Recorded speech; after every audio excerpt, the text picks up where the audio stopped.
Bien, ya no avisan más, pero estamos grabando. Hay un puntito rojo ahí. Les pido, por favor, siempre digo lo mismo, si arranco a dar la clase y no estoy grabando, avísenme porque es mi miedo olvidarme de grabar las clases. Así que presten atención que está el puntito rojo ahí grabando. Bien, para esta clase ustedes tenían dos videos para ver que están subidos al campus. Espero que lo hayan visto. Yo voy a pasar rápido esa información. ¿Por qué? Porque tengo que ajustar el contenido de las clases. Tuve que achicar el contenido. Es menos horas las que damos cuando es a distancia que presencial. Así que cada tanto van a tener que ver videos para ir adelantando algunos de los temas. Vamos a ver, en el video, esto ya lo vieron, así que lo voy a pasar rápido. Están las definiciones de lo que es la biometría, de lo que es la estadística. Está todo explicado ahí.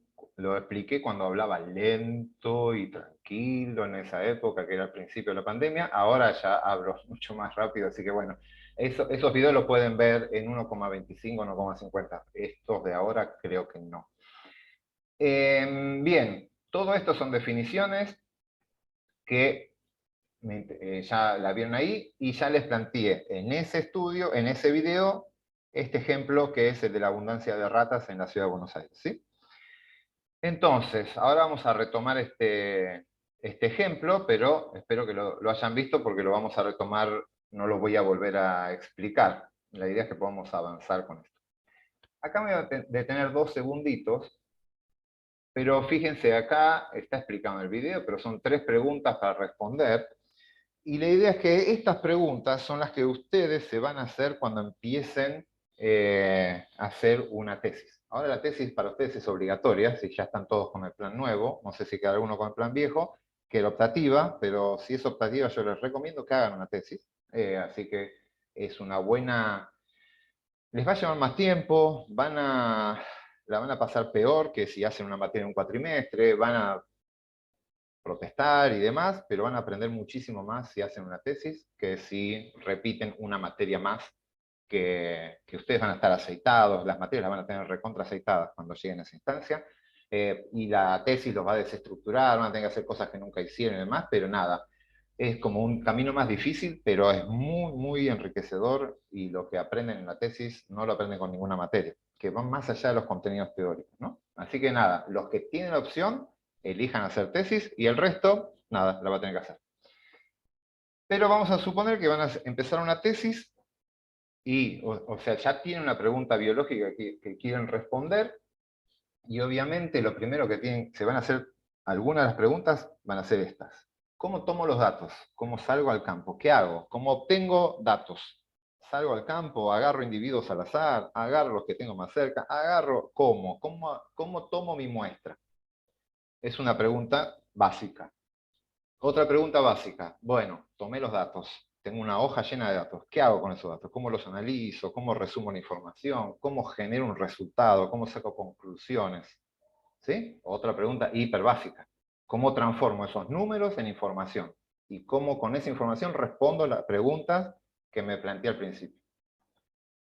Y otra tercera pregunta es, tengo resultados. Me dice, este tratamiento aumenta tal variable. Ahora, ¿qué tanta confianza tengo en ese resultado? ¿Es confiable? ¿100% confiable? No, ya les digo, no. Bueno, hay un cierto margen de error. ¿Cuál es ese error? ¿Cuánto vale? Otra pregunta perfectamente válida. Y fíjense, son 3 preguntas que son de investigación y muy centrales en cualquier investigación. Bien, lo interesante es que la estadística les va a dar a ustedes herramientas conceptuales y metodológicas para responder estas preguntas. Así que la estadística va a abordar al menos estas 3 preguntas. Y eso es lo que vamos a ir viendo a lo largo del cuatrimestre. Bien, acá hay un montón de definiciones y las voy a repetir, las voy a repasar acá. Esto ya no lo vieron ustedes no está en el video. Así que les voy a contar esta serie de diapos, y con estas diapositivas vamos a resumir lo que vamos a hacer en los próximos 4 meses.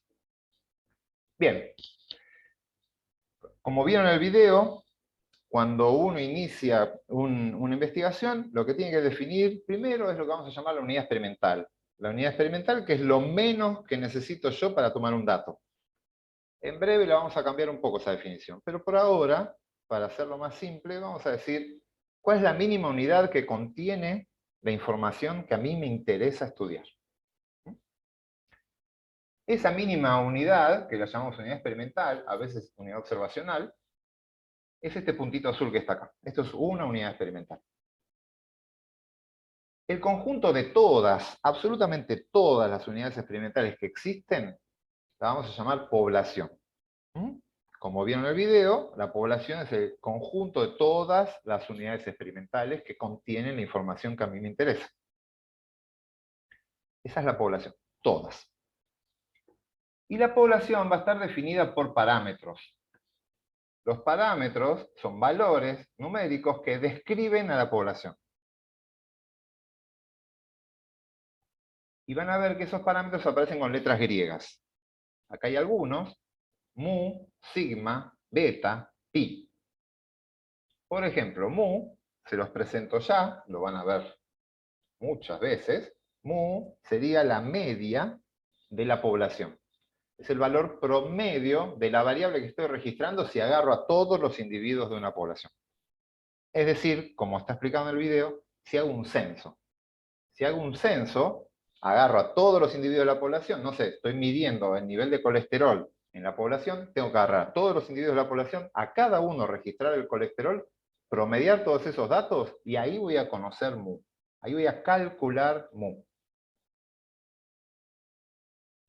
Estos parámetros es lo que al investigador le interesa. Es lo que a ustedes les va a interesar cuando trabajen en investigación. Ustedes van a querer conocer esos parámetros. Van a querer saber qué pasa con mu si aplico tal tratamiento. Pero quieren saber qué pasa con el parámetro. El problema es que ese parámetro no lo van a tener. Salvo que trabajen en el INDEC o hagan censos, ustedes no van a tener esos parámetros. En general van a tener algo que se aproxima a esos parámetros. ¿Por qué? Porque no van a tener recursos para agarrar a toda la población. No hay forma. En ciencia en general no se toma a toda la población, en general, ¿no? Hay casos en que sí. Sino que van a elegir algunas de estas unidades experimentales. Algunas de estas ustedes las van a elegir, las van a sacar de la población, van a extraer a esos por alguna técnica. Esa técnica es lo que se llama técnica de muestreo. Por alguna técnica de muestreo ustedes extraen un pequeño grupo de unidades experimentales de esa población. Y la idea es que ese pequeño grupo de unidades experimentales sea representativo de la población. A ese pequeño grupo le toman los datos. Recién ahí toman datos. Le registran el valor de la variable de interés a esos individuos. Y ahí lo que obtienen es la muestra. Entonces van a tener una muestra, como dice la definición, un grupo de unidades experimentales que es representativo de la población. Muy fácil de decir que sea representativo de la población, pero no siempre es tan fácil de ejecutar. Para que una muestra sea representativa, tiene que estar muy bien hecho el muestreo. El muestreo es clave para que la muestra sea representativa de la población. Y ahí hay muchas dificultades a la hora de trabajar a campo y demás. Algo vamos a ir hablando de eso. Bien, ya tengo mi muestra. Y en realidad acá hay dos muestras. Los puntitos azules constituyen la muestra biológica, que son los individuos. Esa es la muestra biológica. Y las X que están acá, en realidad representan a los valores de la variable que yo registré en esos individuos, es decir, las observaciones individuales. Entonces, esos 6 numeritos que deberían estar ahí, es lo que llamamos la muestra estadística. Entonces, vamos a tener una muestra biológica y una muestra estadística. La biológica es la física, la de los sujetos que contienen la información. Y la muestra estadística son los números, es decir, el valor de las variables de los individuos de esa muestra.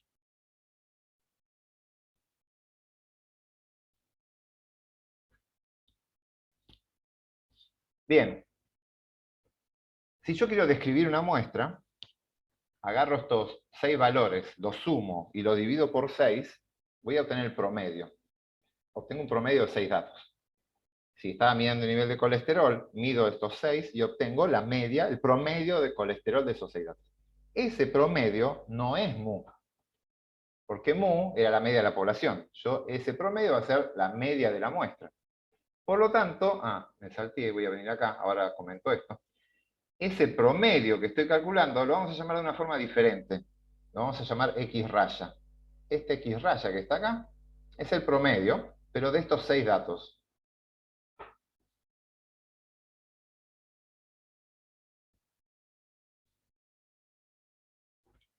Por lo tanto, ese valor que acabo de calcular, que es el promedio de los 6 datos, es un estadístico. ¿Por qué es un estadístico? Porque es un valor que representa a una muestra.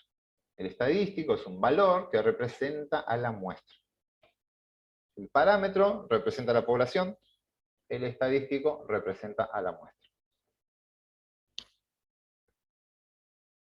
Y voy a tener distintos estadísticos, ya no aparecen letras griegas acá. X raya es el estadístico que representa a mu, que estima a mu. S es un estadístico que estima sigma. B es el que estima beta. P es el que estima a pi. En general, se usan esas analogías. El parámetro con letras griegas y el estadístico no. Bien. Antes de avanzar con los estadísticos, si yo tengo una muestra, puedo empezar a trabajar, y tengo datos de esa muestra, ya tengo los datos. Una vez que tengo los datos, puedo empezar a hacer la primera parte de la estadística, que es lo que vamos a llamar estadística descriptiva. El objetivo es ordenar esos datos. Ordenar los datos, para ordenar y empezar a extraer información. Las herramientas que vamos a utilizar durante el curso de estadística descriptiva es, puedo generar tablas con esos datos, que me resuman la información. Puedo generar gráficos que me permitan visualizar los procesos que están ahí adentro. Y puedo calcular estadísticos, que son estos de acá, que son números, funciones numéricas que describen a la muestra. Esto que ven acá es la primera parte de la materia, que es lo que vamos a llamar estadística descriptiva. Lo que vamos a hacer en las primeras clases de la materia va a ser aprender a describir un grupo de datos. Les vamos a dar unas bases de datos chiquitas, y ustedes van a aprender a hacer tablas, gráficos y estadísticos. De hecho, hoy vamos a ver cómo hacer algunas tablas y gráficos. Esa es la primera parte. Pero no es lo más interesante de la estadística, a mi forma de ver y con mis sesgos orientados a la investigación. Lo más interesante de la estadística es lo siguiente. A mí, como investigador, realmente saber qué le pasó a estos 6 individuos, la verdad que no me interesa. A mí no me interesa lo que le pasa a la pequeña muestra que obtuve. A mí lo que me interesa saber es qué le pasa a esta población. Cómo son los parámetros de la población. Eso es lo que a mí me interesa, no los 6 que tomé.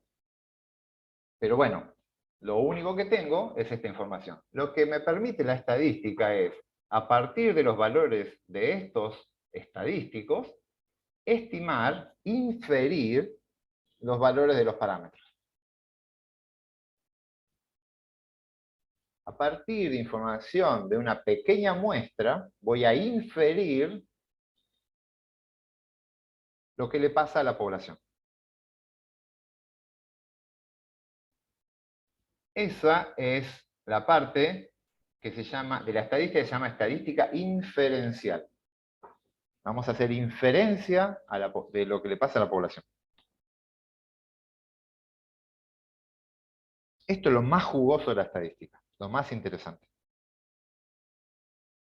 Y esto es lo que van a necesitar sí o sí, porque nadie hace una investigación para estudiar una muestra. La muestra es una herramienta para aproximarse a la población. Así que nadie se queda con la muestra. Si van a pasar del dato de la muestra a el dato de la población, van a necesitar estadística, y sobre todo estadística inferencial. Bien, vamos a trabajar sobre todo hacia el final del primer parcial, ya vamos a ver algunas herramientas de inferencia estadística inferencial, y todo el segundo parcial es todo herramientas de inferencia estadística o estadística inferencial. El tema, uno de los pequeños problemitas que tiene esto, es que yo estoy trabajando con una muestra. La muestra fue elegida al azar. Si yo tomo 6 individuos y le calculo el nivel de colesterol promedio, me va a dar un número, y si otro investigador toma otra muestra de 6 individuos, no le va a dar el mismo nivel de colesterol. En promedio va a ser otro. ¿Por qué? Porque por azar pudieron haber tocado individuos más jóvenes, más grandes, más proporción de varones, de mujeres y demás, y eso cambia el nivel de colesterol. Pero entonces voy a tener distintos valores de X raya. Depende de la muestra. Pero todos tratan de inferir el mismo valor de mu, que es único para la población. Entonces, el costo que voy a tener por trabajar con una pequeña muestra es que nunca voy a estar demasiado seguro de cuánto vale mu. Me voy a aproximar a mu, pero me voy a aproximar a través de X raya, que es una pequeña muestra que depende del azar. Y eso, como depende del azar, va a traer aparejado algún error. X raya no va a ser idéntico a mu, se va a aproximar. A partir de X raya vamos a estimar mu, no lo vamos a calcular. Hay una diferencia en calcular y estimar. Nosotros vamos a calcular parámetros, ¿sí? Podemos agarrar la calculadora y sumar 6 datos, dividirlo por 6 y obtener el valor de X raya, ese lo calculamos, pero con X raya vamos a estimar a mu. Esa estimación tiene aparejado, sí o sí, un nivel de error. Siempre va a haber una probabilidad de error asociada. Entonces, si trabajan con muestras y hacen estadística inferencial, se acabaron las certezas. Nadie va a trabajar con certeza. Nadie va a decir al 100% seguro va a pasar tal cosa. Siempre va a decir, yo encontré este efecto, el nivel de colesterol baja con este medicamento, ¿está seguro? No, con una confianza de tanto. Y ustedes van a dar un margen de confianza, o en la contraparte van a dar un margen de error. Y ese margen de error viene porque lo que ustedes están usando es una aproximación dada por la muestra. Y por azar, esa muestra pudo haber tomado un valor distinto del parámetro y darles un resultado equivocado. Entonces, acá ya está planteado todo el panorama de la materia. Nosotros vamos a tener un par de clases al principio para ver lo que es estadística descriptiva. Van a aprender a hacer tablas, gráficos y estadísticos. En teórica creo que nos lleva 2 clases, y no más que eso. Después vamos a empezar a preparar el terreno para la estadística inferencial. Vienen unas clases que van a ser un poco grises, que no se entiende bien para qué son, que es cuando empezamos a calcular probabilidades. Le vamos a dar ejercicios de si tiran un dado, si tiran una moneda, si sacan una bolita de color y demás, y calculan probabilidades que dicen, ¿para qué estoy haciendo esto? Bien, todo eso es para que ustedes vayan aprendiendo los conceptos de probabilidad.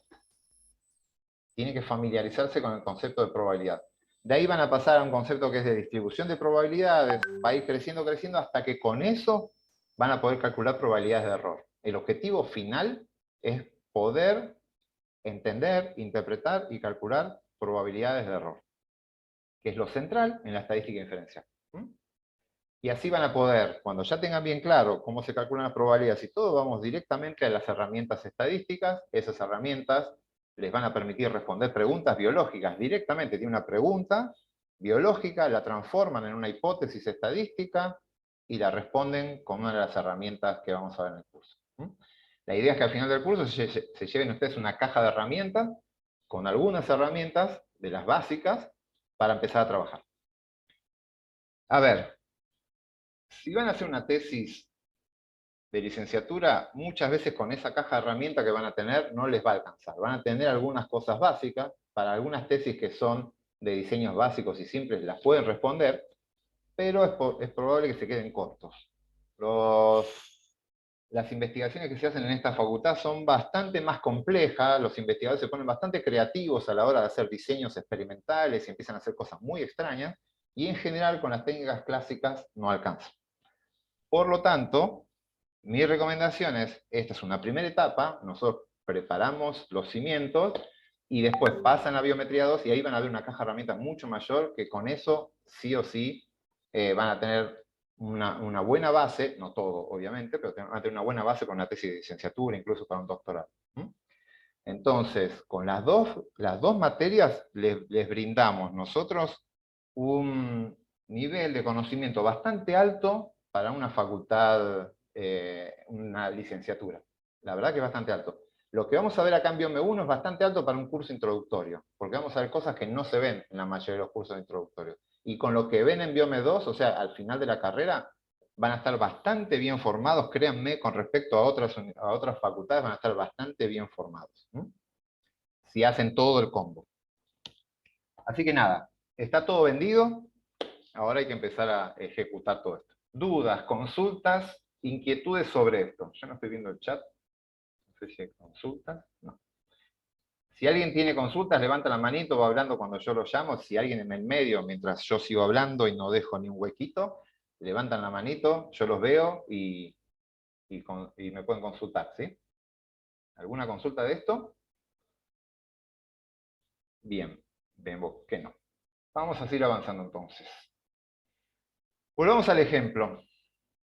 Esto quedó pendiente en el video, lo tenían que ir pensando ustedes, vamos a repasarlo acá. Estamos en un ejemplo donde queremos estimar la cantidad de ratas que hay por manzana en la ciudad de Buenos Aires. El objetivo es analizar la cantidad de ratas por manzana.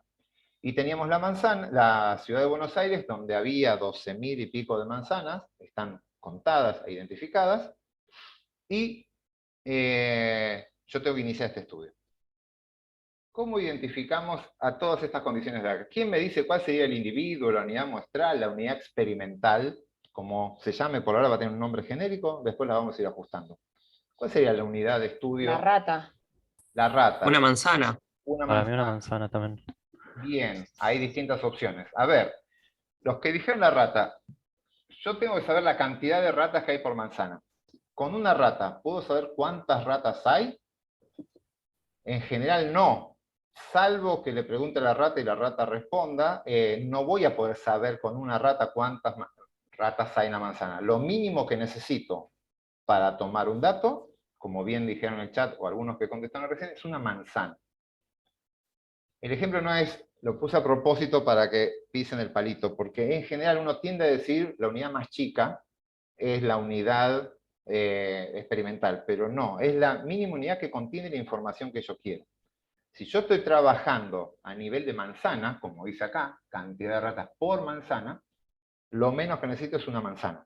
Y ahí cuento cuántas ratas hay.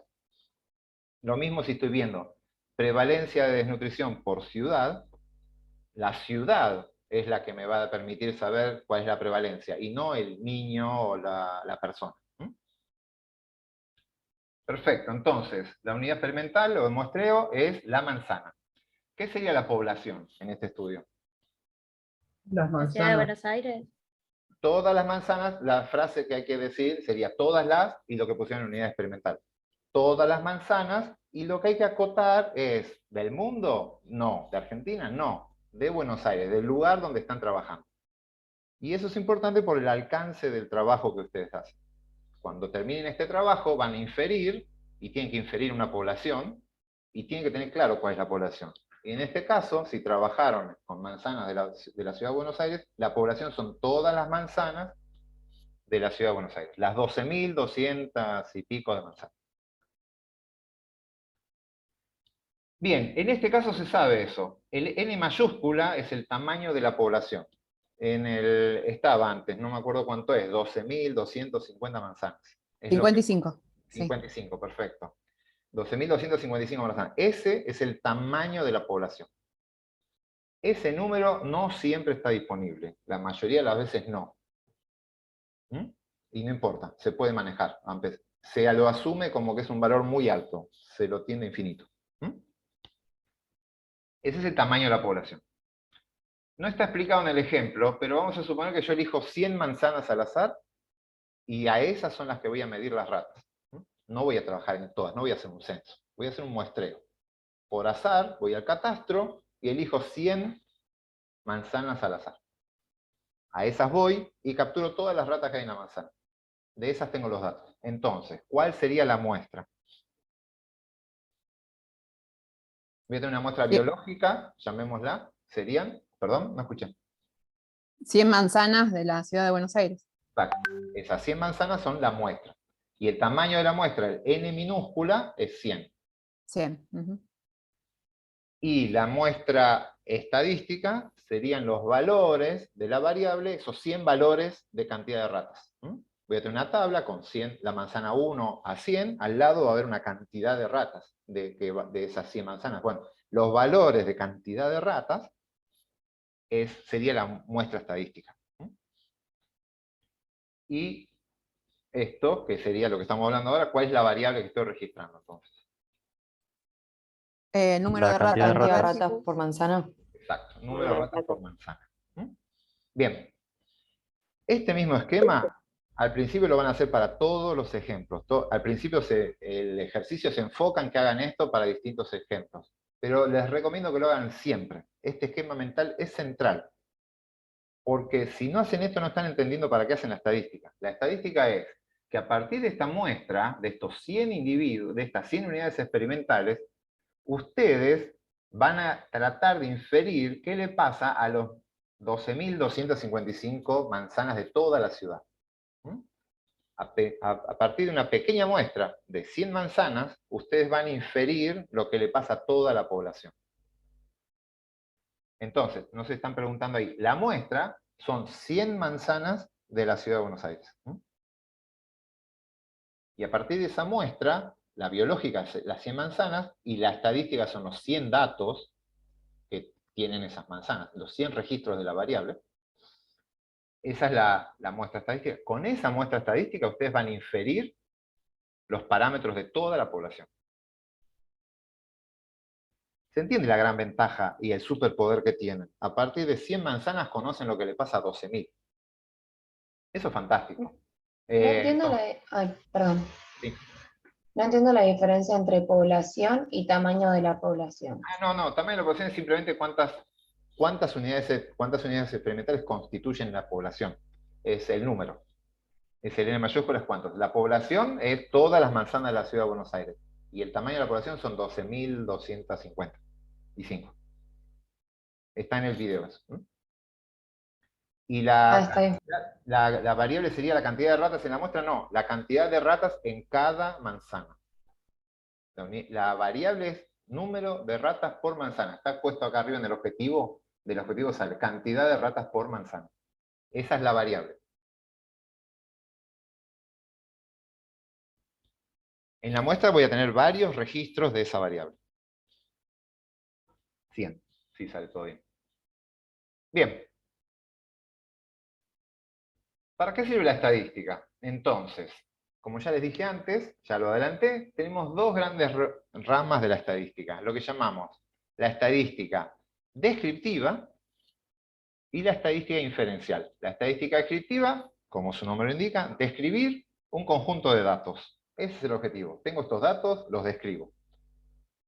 Pero si yo ahora quiero estimar parámetros poblacionales, es decir, quiero estimar mu, sigma, beta, probar hipótesis formuladas sobre una población. Estas hipótesis vamos a ver más adelante cómo hay que hacerlo desde un punto de vista estadístico. Vamos a elaborar aseveraciones sobre la población y vamos a ponerlas a prueba. Y si quiero construir modelos estadísticos y efectuar predicciones, ¿qué pasaría si hago tal cosa, si hago tal otra? Para hacer todo eso, lo que van a usar es la estadística inferencial. Sí, esa es la variable, lo que puso Morina.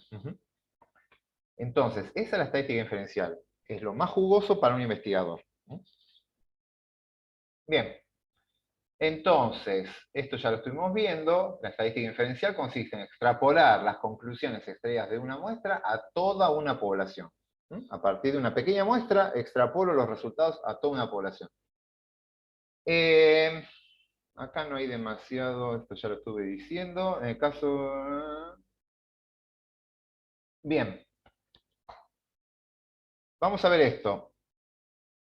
Hay dos formas de obtener los datos de una muestra. Yo quiero estudiar una población y voy a obtener una muestra. Los datos los puedo obtener de dos formas que tienen características propias y tienen consecuencias propias a la hora de interpretar los resultados. Voy a trabajar con muestras, haciendo muestreos o haciendo experimentos. Voy a hacer estudios que son observacionales, voy y muestreo, veo qué pasa, y otros donde yo hago un experimento. Yo ejecuto algo, genero un estímulo y veo una respuesta. Entonces, eso genera dos tipos de análisis distintos. Perdón, antes de avanzar con esos dos tipos de estudios, observacionales y experimentales, vienen un poco más adelante. Déjenme hacer un paréntesis acá, un paréntesis bastante largo. Tengo que contarles un poco de todo lo que son los errores que están ahí. A ver, yo voy a trabajar ahora con una pequeña muestra de la población. No voy a trabajar con toda la población. Como les dije, voy a tener ahora una probabilidad de error asociada. Y dentro de los errores que yo voy a tener, cuando tome una muestra, va a haber básicamente dos tipos de errores. Errores que vamos a llamar errores muestrales, donde interviene el azar, y errores no muestrales o sesgos. Estos errores, los no muestrales o sesgos, son los que no se deben al azar. Son errores no debidos a la extracción aleatoria de la muestra, sino que hay algún problema sistemático en la obtención de la muestra. Es un problema no aleatorio. Es decir, no sé, lo típico sería, estoy midiendo y tengo una regla que está mal. ¿Sí? No mide bien, voy a medir mal. Obviamente con una regla, con una balanza, que son elementos simples, no pasan esos errores. Pero si tienen un equipo bastante complicado y que hay que andar calibrando y demás, si el equipo está mal calibrado, el resultado que ustedes van a obtener va a tener un error, y ese error no es aleatorio, siempre va a estar en el mismo sentido. Esos son los errores no muestrales que generan sesgos en los resultados. ¿Qué es un sesgo? Es una desviación del resultado que obtengo. Hay varias fuentes de errores no muestrales, hay libros enteros, y la verdad que son bastante... habría que tratar de cada cual en su disciplina, porque esto depende mucho de la disciplina con la que estén trabajando. Yo les voy a mostrar algunos sesgos clásicos, pero después cada disciplina tiene distintos tipos de sesgos, y les deberían intentar, por lo menos, prestar atención. ¿Por qué? A ver, me adelanto un poco, pero los sesgos, o estos errores no muestrales, no están contemplados dentro de la estadística. La estadística considera que eso vale cero, que no hay sesgos. No tenemos ninguna herramienta estadística para contener y calcular el sesgo. Entonces, ustedes como investigadores, al momento de hacer el experimento, tienen que estar seguros de no estar sesgando los resultados. Porque la estadística no los va a tener en cuenta y va a seguir haciendo los cálculos como si no existiese. La estadística está pensada y desarrollada para calcular los errores muestrales, los que se deben al azar. Con eso se lleva bien la estadística, pero con estos no. Entonces esto es tarea de ustedes, pensar bien cuando hacen un experimento, no estar cometiendo algún tipo de sesgo. Por ejemplo, vean este, sesgo de selección. Por ejemplo, no sé, algo bien obvio, pero que está pasando. Hacen una encuesta para ver candidatos para votar. Y las encuestas, para los encuestadores, necesitan saber la ubicación geográfica de la persona que responde a una encuesta. No pueden agarrar gente en la calle porque después no saben de dónde viene esa persona. Ellos tienen que saber dónde están. Entonces, en general, las encuestas son por teléfono, a teléfonos fijos, no móviles, a los fijos, y encima, o tocando el timbre en la casa. ¿Por qué tienen que saber dónde vive esa persona para después decir, en esta ciudad hay tanta proporción de tal cosa? Eso hace que el teléfono fijo prácticamente solo se use para propagandas o encuestas. Por eso suena el teléfono fijo en la mayoría de las casas de ustedes, los que todavía tienen teléfono fijo. ¿Qué pasa? Esas encuestas están completamente sesgadas, porque son hechas en horarios que pueden ser laborales. Hay gente que no van a agarrar nunca, a la gente que trabaja no la encuentra en su domicilio en ese horario, así que ahí tiene un sesgo de la gente que está en edad laboral, es muy poco probable que lo agarren. No agarran a los jóvenes, porque la mayoría de los jóvenes no atienden el teléfono fijo, ningún joven atiende un teléfono fijo, así que no agarran a los jóvenes, y agarran cierto rango de personas de cierta edad, que son los que están en la casa. Bueno, en pandemia pudieron haber mejorado un poco, quizás, esas encuestas, pero están completamente sesgadas esas encuestas. ¿Por qué? Porque tienen un sesgo de selección. Seleccionan sistemáticamente a un grupo y excluyen sistemáticamente a otro grupo. Sabiendo eso, se hacen ciertos ajustes, pero son ajustes que no funcionan bien. Por eso ya las encuestas clásicas no les cuesta bastante ajustar bien y ser capaces de predecir los resultados. Bastante mal les va. Es mucho mejor hacer análisis de redes sociales y tomar datos de ahí y hacer machine learning, con todo eso sacan informaciones mucho más precisas, más que andar haciendo encuestas a la vieja usanza. Ese es un ejemplo de sesgo, de muestra sesgada y sesgo de selección. Otro sesgo sería clásico, un sesgo de medición. Eso es cuando el instrumento está mal calibrado. Sistemáticamente el instrumento mide de más o mide de menos. Genera un sesgo en el resultado.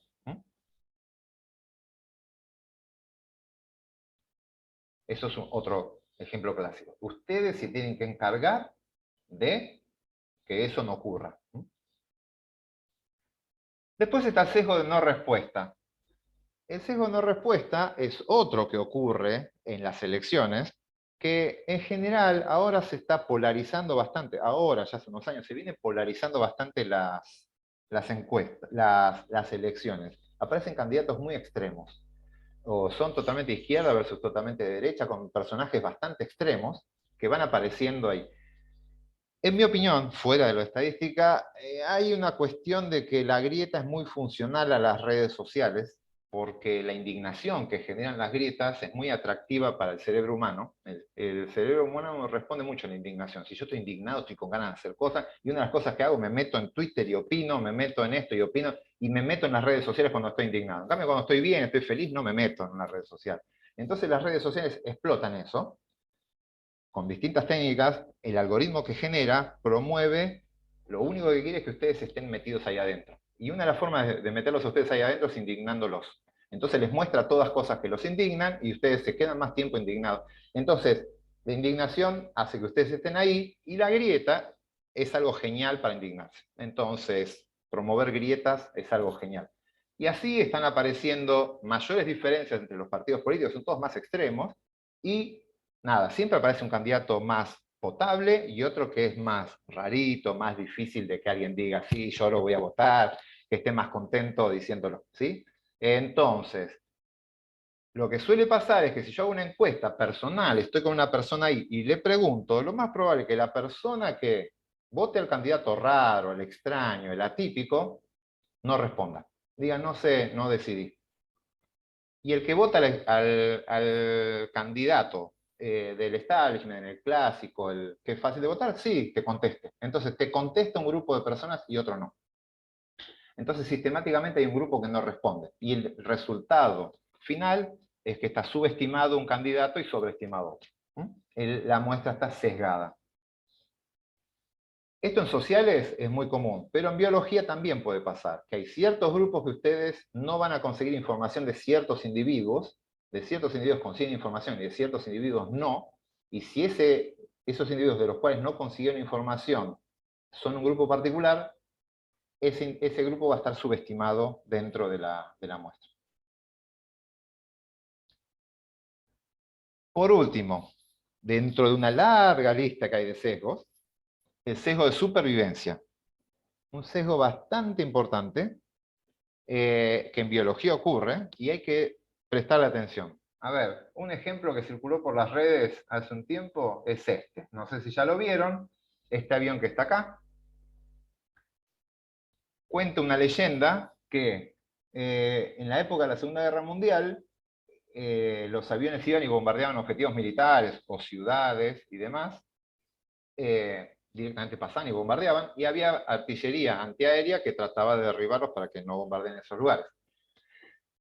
Muchos de los aviones no regresaban al aeropuerto. Entonces, para ver de mejorar la supervivencia de los aviones, creo que la Fuerza Aérea Inglesa, sí, esto era la Fuerza Aérea Inglesa, empezó a registrar todas las marcas de impacto de artillería antiaérea de los aviones apenas volvían. Volvían y registraban todas las artillería, todos los impactos de artillería. Entonces vieron este esquema. Esto era lo común. La mayoría de los impactos eran en esta zona y en esta zona. Entonces se propuso, dijeron, bueno, esta es la zona que más afectada por la batería antiaérea, vamos a reforzar acá y acá. Y ahí cuenta la leyenda que hay un piloto, era estadístico, depende de la fuente de información, es distinta la información, pero apareció un estadístico y dijo, no, señores, es justamente lo contrario. Lo que hay que reforzar es, ahí están poniendo los datos. Lo que hay que reforzar es justamente la otra parte, esta parte y esta parte. ¿Por qué? Porque lo que estamos teniendo es un sesgo de supervivencia. Acá están los que llegaron al aeropuerto. Todos los que recibieron impactos en el resto del avión ni siquiera llegaron, son los que derribaron. Por eso faltan los puntos acá. La idea es que la batería antiaérea no tiene puntería para pegar ahí, debería tirar puntos al azar en todo el avión. El avión debería recibir impactos al azar. Y lo que estamos viendo son los impactos mortales, los impactos que derriban a los aviones son los que faltan. La falta de puntos acá implica que si alguien pegó en el motor, el avión cayó. Si pegó en la cabina, murió el piloto. Y si pegó acá, se cayó la cola. Entonces, justamente lo que hay que mirar es lo contrario. Ese es un típico ejemplo de supervivencia. Los que llegan al aeropuerto son los aviones que sobrevivieron y ustedes se perdieron de la población que no llegó. Entonces van a hacer inferencia a partir de una muestra que sobrevivió. Y eso pasa muy seguido en biología. Con estudios longitudinales, por ejemplo, que tienen ratones en laboratorio, ustedes se van a quedar con los ratones que sobrevivieron al final del estudio. Tienen que saber qué pasa con los que no sobrevivieron. Y es un trabajo importante que hay que hacer. No sé, seguimiento de pacientes con cáncer, con enfermedades de largo plazo, y hay pérdida de individuos a lo largo del estudio, es muy importante analizar quiénes se perdieron en el camino. O sea, si la pérdida no es aleatoria o es informativa. Así que, ojo con esto. Antes de pasar a el otro ejemplo que hay de la guerra también, que se comenta, de sesgo de supervivencia, es el de la Primera Guerra Mundial, con el tema de los cascos, del uso de los cascos. La Primera Guerra Mundial antes iba con gorros a la guerra, y empezaron a aparecer con cascos en un momento. Y se vio que en los hospitales estaba lleno de heridas en la cabeza de personas que tenían casco. Las personas que tenían casco aparecían con heridas en la cabeza. Entonces empezaron a pensar que los cascos lastimaban a las personas. Mientras que no había ninguno de los que usaban gorras que aparecía herido en el hospital. Bueno, de vuelta es un sesgo de supervivencia. Si una persona es herida en la cabeza y tiene una gorra, muere y no llega al hospital. Los que llegaban al hospital eran los que tenían casco, le pegaban en la cabeza y sobrevivían. Quedaban con una lastimadura, pero no estaban muertos. Entonces, si yo miro, voy a un hospital y les pregunto a los que están ahí con heridas en la cabeza, ¿usted tenía casco o gorra? Todos van a decir casco y nadie va a decir gorra. Y yo voy a decir, hey, el casco produce lastimaduras y la gorra no. Pero es falso. La lastimadura de la gorra no permiten que llegue al hospital. Entonces, ojo con eso, son ejemplos bien obvios para darse cuenta, pero está lleno en biología, porque ustedes adquieren una muestra y esa muestra quizás es un grupo muy particular de individuos. Es difícil que eso sea, que haya sido elegido realmente al azar de la población. Ojalá no hayan sacado los cascos. No sé bien a qué... no sé bien, ahora veo bien lo que quería decir David. Bien, nada, hay un mundo entero de errores no aleatorios, errores que generan sesgos.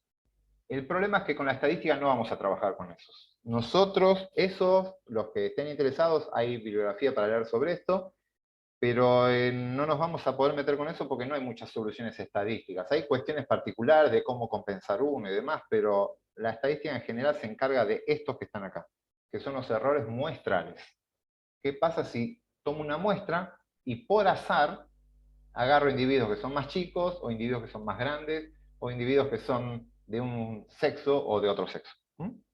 Así que estos son los errores con los que vamos a trabajar nosotros, los errores generados por el azar.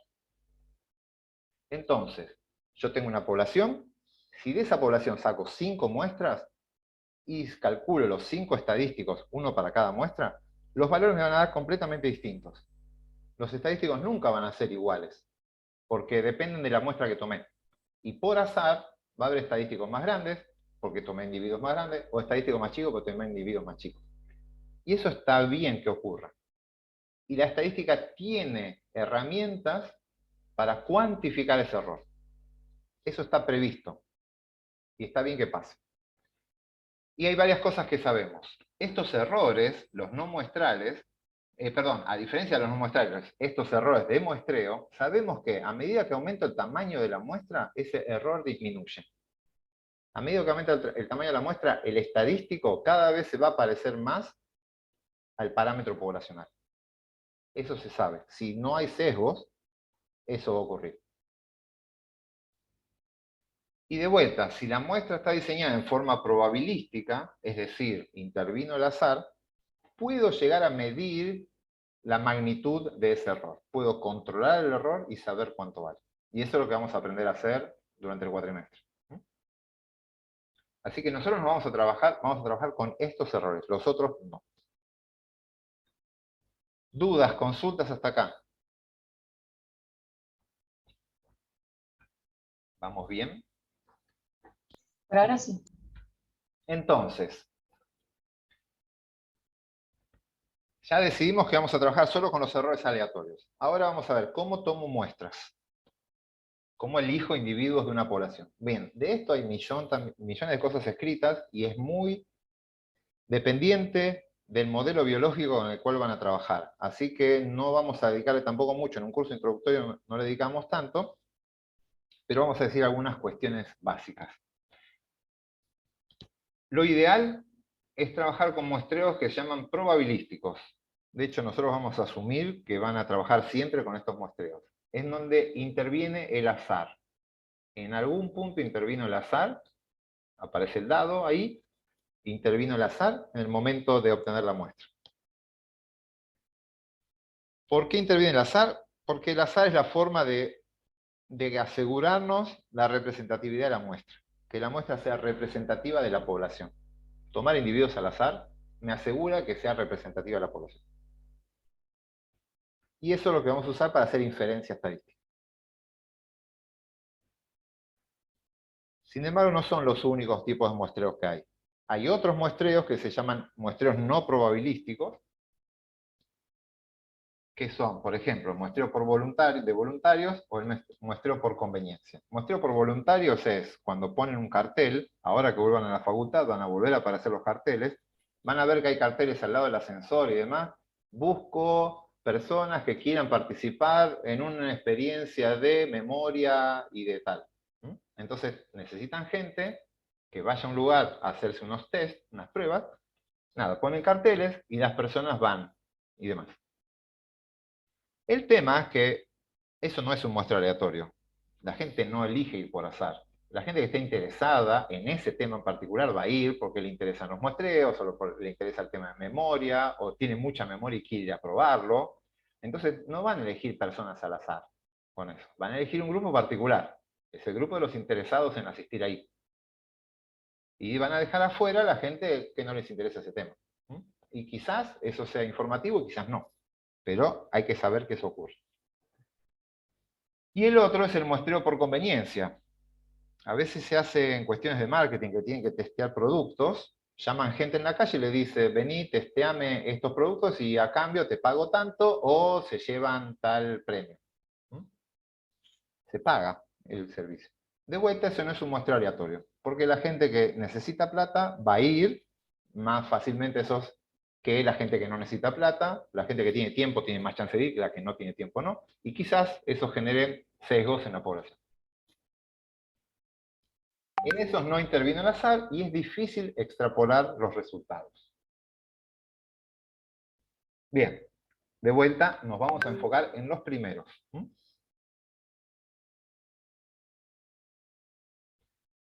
Bien, quiero mostrarles algunos ejemplos para ir viendo esto de la representatividad y demás. Vean esta información que ya tiene unos años, del 2010. Vean lo que dice acá. Un artículo en La Nación. El 43% de los jóvenes no decide qué carrera seguir. 43% de los jóvenes no decide qué carrera seguir. Dice, surge de una encuesta de 5.000 personas de entre 18 y 21 años. Dificultades de orientación. Uy, pucha, casi la mitad de los jóvenes no sabe qué carrera seguir. Es una crisis de... Quizás ahora esté en ese punto, pero en 2010 eso no era tan así. Entonces, uno sigue leyendo esto, ve un poco más. Acá describe, son 5.000 jóvenes, que el 43% de estos 5.000 respondieron, no tiene idea, a una encuesta, y después el 41% de ellos no se decide el 41%. Y la tiene clara, respondieron que la tiene clara, en su futuro universitario el 15% de los restantes. Y fíjense lo que dice acá. Los datos confirman la tendencia a posponer lo más posible la decisión tan importante, y esto proviene de una encuesta autoadministrada por los usuarios de www.quevasaestudiar.com.ar, un sitio de servicios y orientación. ¿Qué opinan de esto? ¿Está bien esta frase que está acá? En función de lo que leímos acá abajo, ¿qué opinan? No. No, para nada. ¿Qué falló? ¿Qué está mal acá? Que probablemente si vas a una página de qué vas a estudiar, no sabes qué vas a estudiar. Exactamente. Acá de qué está hablando. Fíjense, si yo leo este estudio, si leo este titular, ¿cuál sería la población de referencia a la que está hablando esto? No dice nada, dice los jóvenes. Si dice los jóvenes y no me dice ni de Buenos Aires, nada, digo los jóvenes del mundo. Vamos a suponer que es un diario nacional, los jóvenes de Argentina, dice ahí. Entonces, los jóvenes entre 18 y 21 años de Argentina no saben qué votar, no saben qué estudiar, dice acá. ¿Se entiende que eso es lo que dice ahí? Ahora, la verdad es que el 43% de los que visitan esta página no saben qué votar, qué estudiar. El 43% de los que visitan esta página, y como bien dijeron recién, los que visitan esa página están interesados, no es un grupo aleatorio de individuos, es un grupo muy particular de individuos, que son los que no saben qué van a estudiar, y están buscando para orientarse. Entonces, ese título debería decir: el 43,7% de los jóvenes que visitan sitios de orientación universitaria, si quieren, en realidad ese, porque es un sitio de esta encuesta, no saben qué votar. Y eso no me llamaría la atención. Que la mitad de la gente que visita la página no sabe qué hacer es esperable. Es más, a mí lo que me llama la atención, que el 15% sí sepa que va a estudiar y vaya a esa página. Hay gente que ya tiene claro, como dice acá, la tiene clara, que va a votar y encima va a esa página. Eso yo lo pondría en el titular.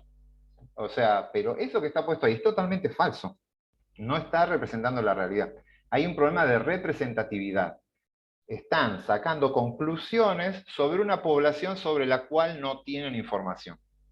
¿Sí? Ahí no coincide la muestra, el resultado de la muestra. Este número que ven acá, 43,7, que está acá y acá, eso es una proporción, es esa P que yo les puse ahí. Es una proporción. La proporción que respondió, no tengo idea. Eso es un estadístico. Y lo que escribieron acá lo están tratando como un parámetro. El 43% de los jóvenes, están hablando de la población, eso es un parámetro.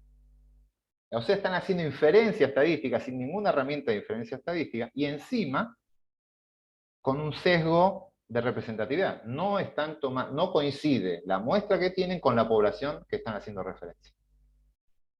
Este tipo de cosas está plagado en los periódicos. Los periódicos, todos, cuanto menor el nivel científico de las publicaciones, mayor van a encontrar estos problemas de representatividad y todo. Y este podría ser un error casual, que uno dice, che, no se dio cuenta que los que van a esta página no van por azar, no son personas elegidas al azar, sino esto. Pero encima, miren esto, aparece acá una nota que dice, llega Expo Universidad. Y Expo Universidad es un sitio donde invitan a los jóvenes a ir a Expo Universidad y a los padres para que lleven a los hijos, para que se promuevan a ir a la facultad y elijan una facultad. O sea, esto es una nota paga, la Expo Universidad. O sea, todo esto está puesto acá para resaltar un problema que en realidad no era tal, o no sabemos, porque no tenemos información del verdadero problema, y está puesto encima con una idea de que promuevan, decir, che, esto es un problema, llevemos a nuestros hijos a este lugar para que vayan a gastar plata a una Expo Universidad. Encima, entonces, hay un error y no parece ser tan involuntario el error. ¿Quedó claro? Sí. Sí, re. Bien. Sí, perfecto. Avancemos entonces. Bueno, este es acá dice, error de representatividad. La muestra, a mí me tapa esto. Es error de representatividad en la muestra. son datos que están generados por un proceso de selección no aleatoria de los sujetos que la componen. Yo no elegí individuos al azar. Para poder hablar de la población de Argentina, tendría que haber elegido individuos de Argentina al azar.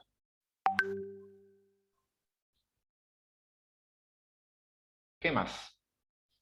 Yo no tengo... Para ver la hora. ¿Quién me escribe en el chat la hora, por favor? Para ir viendo si hacemos un 3:30. intervalo. ¿Cuánto? 3:30. Ah, ¿ya son las 3:30? Upa. Entonces, avancemos un cachito más, no vamos a tener mucho tiempo. Ah, mira, se nos hizo lungo. Bien, esto lo voy a pasar para más adelante, pero básicamente dentro de los muestreos probabilísticos, en donde elijo al azar, hay distintas formas. Ahí en el libro de Balsarini está bastante bien descrito, para que lo puedan ver, si no. Pero básicamente cuando ustedes eligen individuos por azar, con muestreos realmente probabilísticos, que son los recomendables, van a ver tres formas básicas, hay muchas más. Es elegir por azar, muestreo aleatorio simple, elijo por azar, elijo un muestreo sistemático, sistematizo la elección de los individuos, elijo un individuo de cada 3 que pasa por la puerta de mi casa, sistematizo eso, y después el otro es un muestreo estratificado. Básicamente, si tengo grupos muy distintos, estoy trabajando con animales, si tengo machos y hembras, estoy midiendo el nivel de una hormona, y son dos grupos muy distintos, los machos de las hembras, en esa variable lo estratifico, hago estratos, un estrato de machos y un muestreo dentro de machos, y otro estrato de hembras y muestreo las hembras. Se hacen muestreos estratificados. Nada, si después lo pueden leer en el coso, no es mucho más que eso, pero es para contarlo. Quiero avanzar un poco más en estas cosas, que tenemos que ver un par de cositas más. Al principio de hace un ratito, antes de ver todos los errores muestrales y demás, justo vimos que los datos los podemos obtener a partir de un muestreo o de un experimento. Eso genera que tengamos estudios que vamos a llamar observacionales o de medición, estos de acá, o también podemos tener estudios experimentales, experimentos, o estudios manipulativos, llamados estudios manipulativos. Los estudios observacionales, nada, es ir y medir. El investigador no hace nada, simplemente registra en forma pasiva lo que ocurre, el proceso que quiere estudiar. Quiero medir el nivel de colesterol en sangre. Voy, tomo individuos, mido el nivel de colesterol, calculo un promedio. Eso es una observación. Ahora, si yo quiero ver el efecto de una droga sobre el colesterol, tengo que agarrar individuos, a algunos individuos le aplico la droga y a otros no, y veo el efecto de la droga. Eso es un experimento. Yo generé un impacto sobre un grupo de individuos y mido las consecuencias. Ahí intervengo, el investigador interviene en forma activa en la muestra.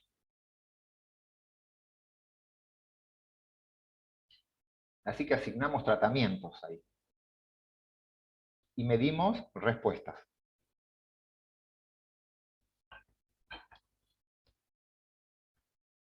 Bien, vamos a ver este ejemplo. Medio rápido.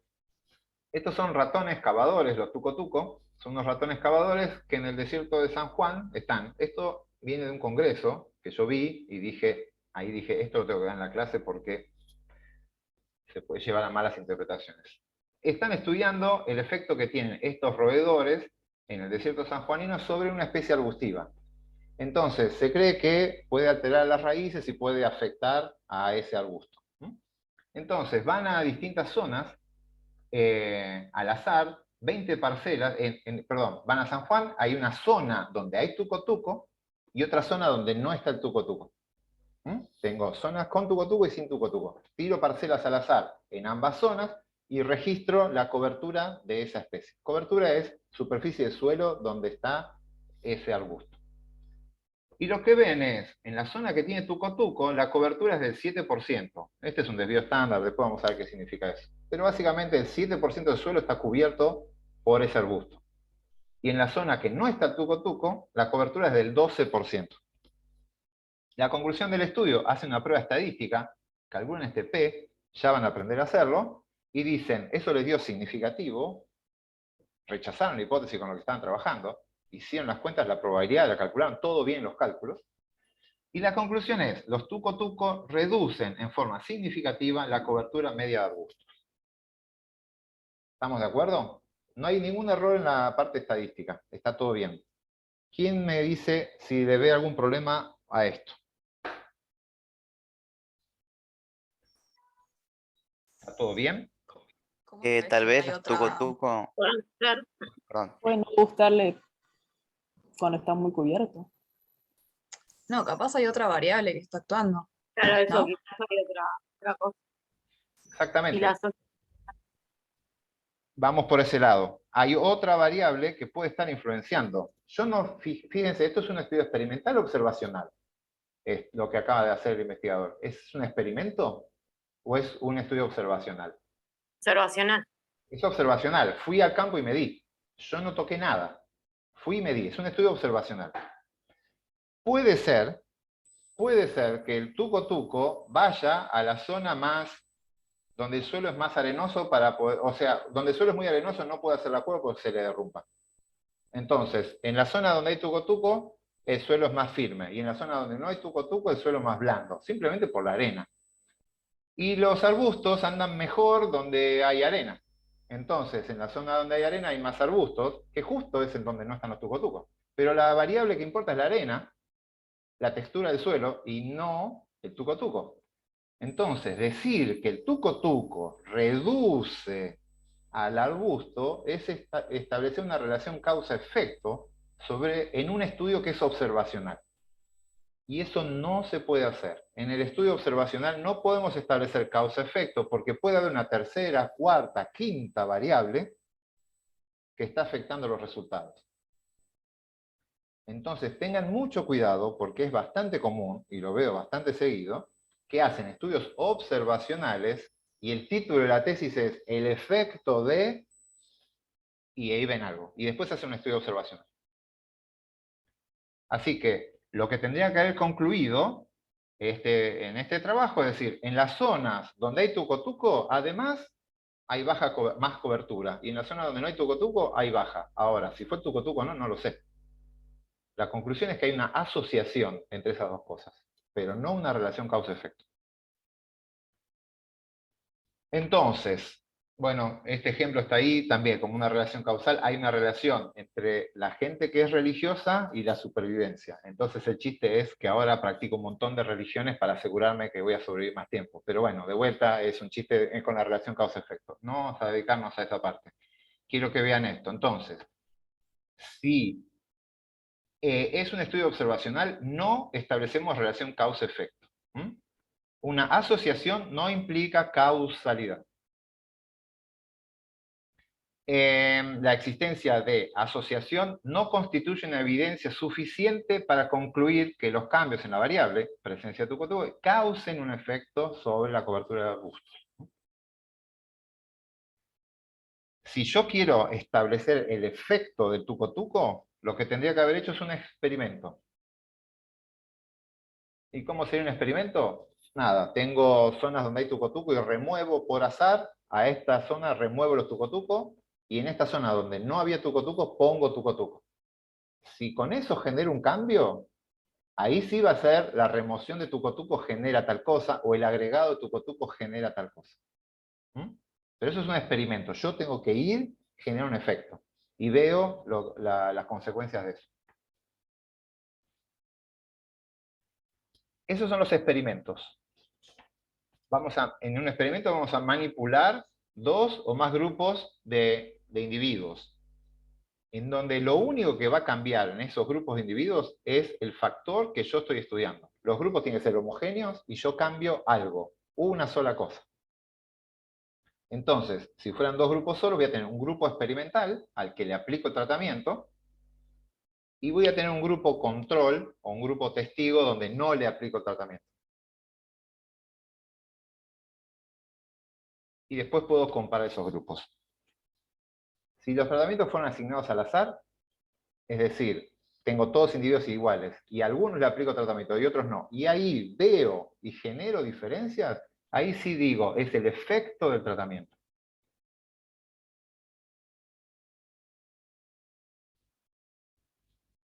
Vean este ejemplo. Tenemos la aspirina, efectividad de la aspirina en la prevención de infartos. Es un estudio clásico de hace bastante tiempo, en el 84. Tenían 22.000 hombres, todos médicos. Era un estudio que agarraron 22.000 médicos entre 40 y 84 años, sin antecedentes cardíacos. Y a algún grupo fueron sometidos a aspirina, les dieron aspirina, que tomen todas las mañanas, tienen que tomar una aspirina, y a otro grupo le dieron un placebo, que era una pastilla idéntica a la aspirina, pero sin la droga acetilsalicílico. ¿Sí? Es exactamente lo mismo, pero sin la droga. Ese es un placebo. Lo que tienen que hacer es, porque a veces si ustedes le dicen, vos tenés aspirina y vos no tomes nada, el que toma aspirina puede sentirse que, estoy tomando la aspirina, me voy a sentir mejor, y ya solamente eso predispone mejor al sistema inmune y demás, y responde de una forma distinta. Entonces, el experimentador, la unidad experimental no tiene que saber qué tratamiento recibió. Es más, tampoco lo tiene que saber el médico que revisa al que se fija si tiene infartos o no. Es lo que se llama doble ciego. No lo sabe la unidad experimental, ni tampoco lo sabe el que revisa la unidad experimental. Uno debería codificar esto de una forma que hasta el final del estudio nadie sabe si este era una persona que recibió o no recibió aspirina. Al final pasaron 5 años y en el grupo placebo, fíjense, eran 10.000 personas, un poco más de 10.000, era el grupo, perdón, acá, 11.000 personas, el N minúscula, 11.000 personas recibieron placebo, 11.000 personas recibieron aspirina. De esas 11.000, 239 tuvieron infarto del grupo placebo y 139 tuvieron infarto en el grupo control. La incidencia, que es la proporción de personas que sí tuvieron infarto, fue del 2,2% para el placebo y del 1,3% para la aspirina. Son números bajos y uno dice, es una diferencia de un 1%, pero se fue a la mitad, porque la incidencia es baja de ese cáncer, de esos infartos. La incidencia se fue a la mitad al pasar de trabajar con placebo y dar la aspirina. Y ahí sí puedo decir el efecto de la aspirina en la reducción del infarto. Ahí sí lo puedo decir, es el efecto de, porque yo tenía personas que eran todas iguales, hombres, médicos de tal edad, y a la mitad le di tratamiento y a otra mitad le di control, y encima no le dije que era control. Esto es un experimento. Y ahí sí puedo hablar de efecto. Entonces, en general, cuando uno aborda un tema, arranca con un estudio que es observacional. Empieza observando, analizando cosas que observa por primera vez. Con esa observación no confirmo nada, sino que propongo hipótesis. Los estudios observacionales me sirven para proponer hipótesis, no para confirmar. Detecto cosas que me hacen pensar que hay tal o cual proceso funcionando. Genero hipótesis. Con esas hipótesis bien planteadas, desarrollo experimentos. Y con esos experimentos respondo a las preguntas anteriores y en general genero nuevas hipótesis. Siempre dicen que una tesis responde una o dos preguntas y genera un montón de preguntas más. Si la tesis es buena, genera más preguntas de las que responde. Bien. ¿Dudas, consultas hasta acá? Acá está la conclusión de lo que ya estuvimos charlando. Lo voy a dejar para que lo miren. No, creo que está todo lo que ya fuimos diciendo antes. Vamos a cerrar esta parte. Tengo que ver un poquito más, por eso estoy medio apurado.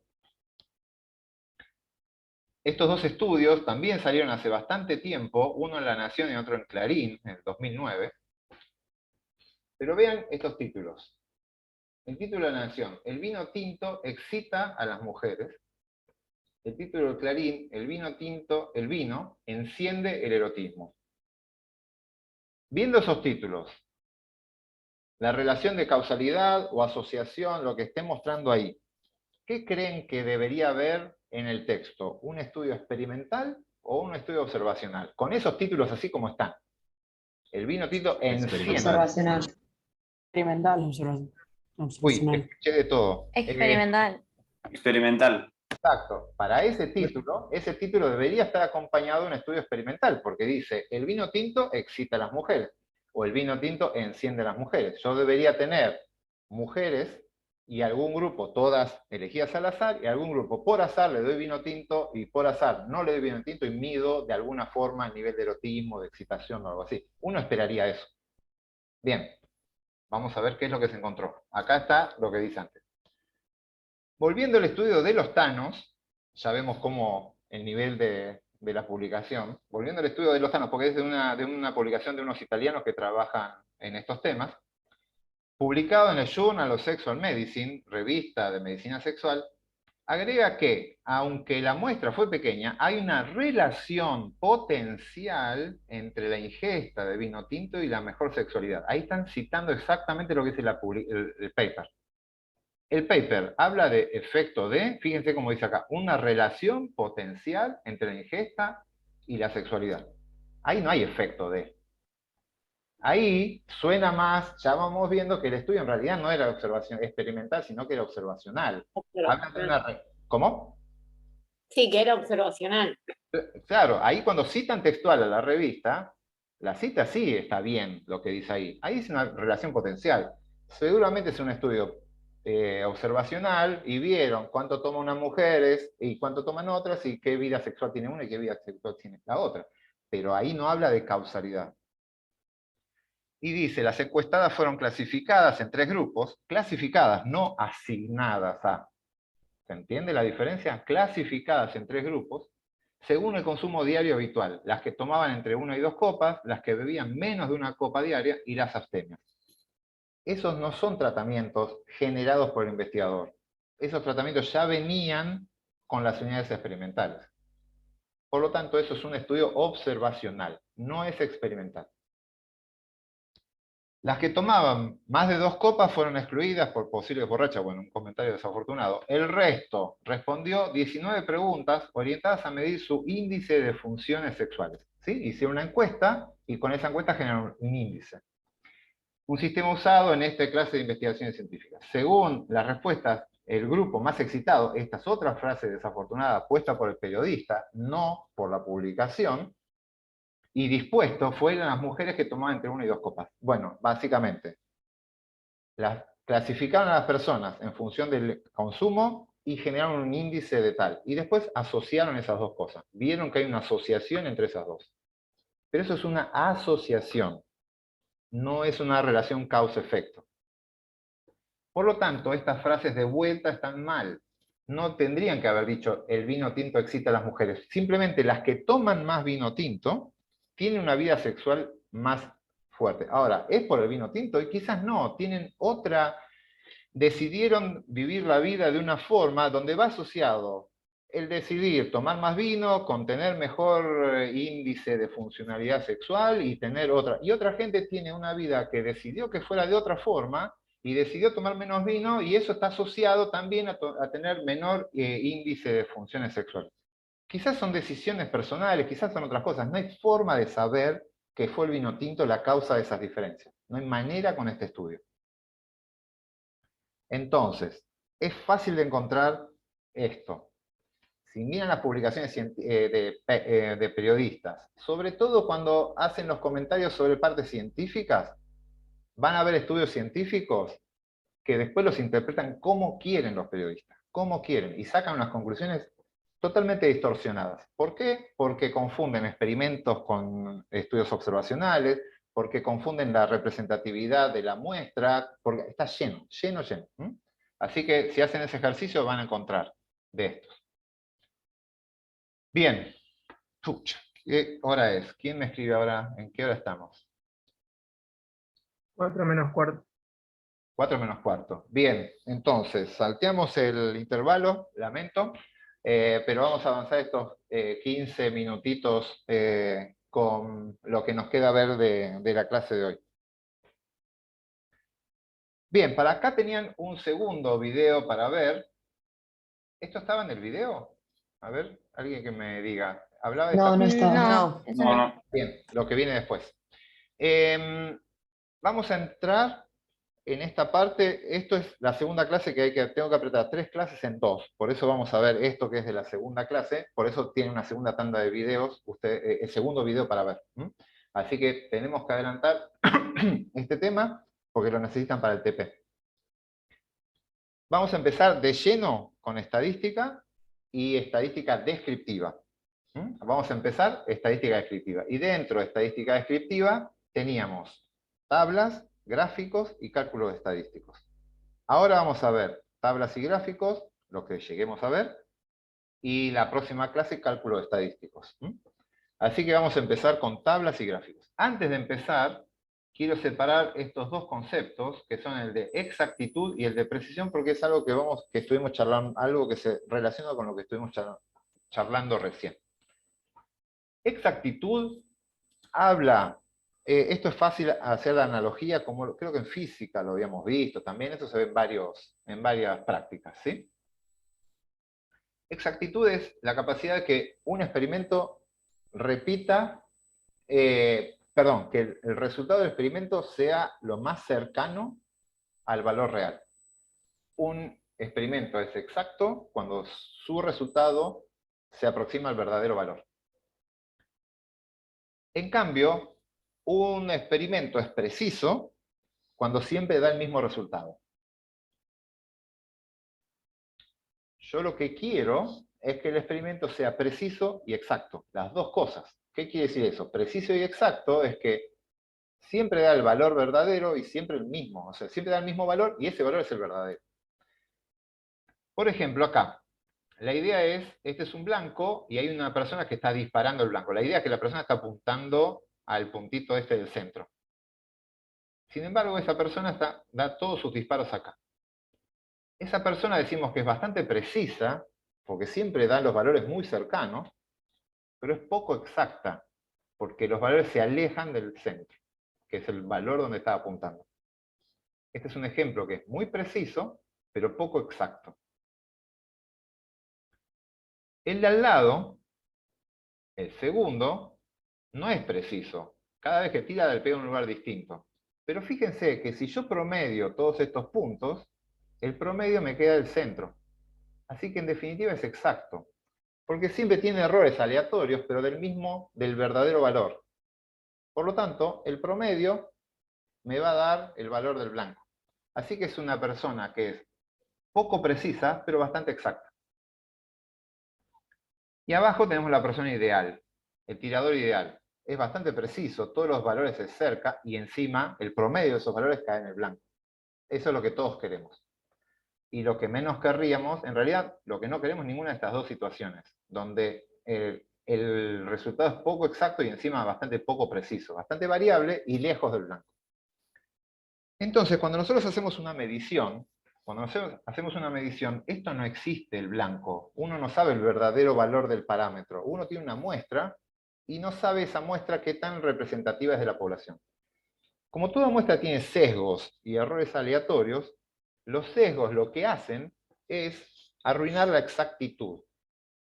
El sesgo afecta la exactitud porque corre la mira. Estos dos están sesgados los resultados. Y eso en estadística no lo podemos manejar. Pero estos dos casos sí lo podemos manejar, porque estos son poco precisos, pero son exactos. Y eso sí lo puede manejar. Ese error aleatorio, pero si yo promedio me da el verdadero valor, eso sí es manejable en estadística. Entonces, el valor que nosotros observamos va a ser el verdadero valor, el centro, más los sesgos que generan falta de exactitud, más los errores aleatorios que generan falta de precisión. Como les dije antes, ustedes se tienen que asegurar de que el sesgo sea cero. De la falta de precisión se encarga la estadística. Hay formas de mejorar la precisión de los estudios, hay maneras de hacerlo, pero no de corregir sesgos.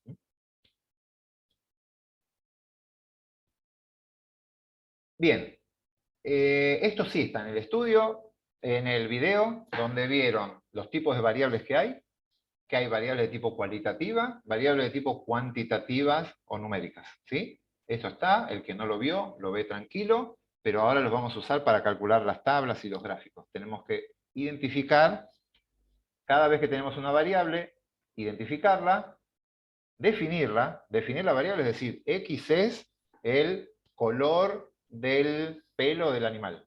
Hay que definir la variable. Y después clasificarla, que es asignarla a una de estas categorías que están acá. Los primeros ejercicios en la guía de TP son esas. El primero de todo es identifique unidad experimental, población, muestra, van a hacer ejercicios de eso. Después van a tener que le dan un ensayo de algo y identifique la variable. Y clasifique esa variable. Clasificarla, ubicarla en alguna de estas listas.